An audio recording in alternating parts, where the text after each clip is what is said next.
پہلی دفعہ جب اس نے مجھ پر ہاتھ اٹھایا تو میں نے اپنے گھر آ کر اپنی ماں کو بتایا۔ میری ماں بولی، ارے چپ کرو، تمہارا بھائی یا باپ نہ سن لیں، نہیں تو بہت بڑا مسئلہ ہو جائے گا۔ میری بیٹی، عورتوں کو یہ سب برداشت کرنا پڑتا ہے، انشاءاللہ سب ٹھیک ہو جائے گا، تم تھوڑا صبر کر لو۔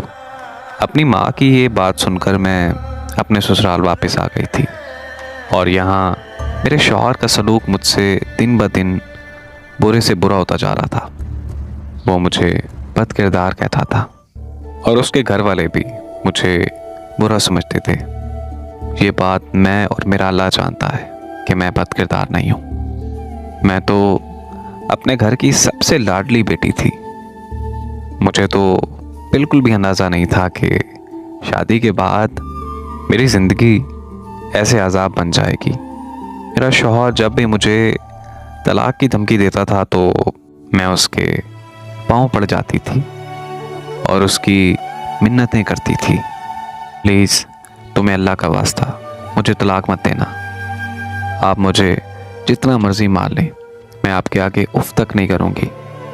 ایک وقت تو ایسا آ گیا تھا کہ اس نے مجھے کمرے میں بند کر دیا تھا اور میرے ماں باپ سے میری بات بھی نہیں کرواتا تھا۔ میں ہر روز روتی رہتی تھی اور اللہ تعالیٰ سے یہی دعا کرتی رہتی تھی کہ یا اللہ میرے شوہر کو ہدایت دے۔ پر ایک دن مجھ پر بے حیائی کا الزام لگا کر اس نے مجھے طلاق دے دی۔ آج جب میں وہ لمحات سوچتی ہوں تو میری روح کانپ جاتی ہے کہ آخر میں نے ایسا کیا گناہ کیا تھا جس کی سزا مجھے طلاق کی صورت میں ملی۔ آج یہ کیفیت ہے کہ مجھے دنیا کے ہر مرد سے نفرت ہو گئی ہے۔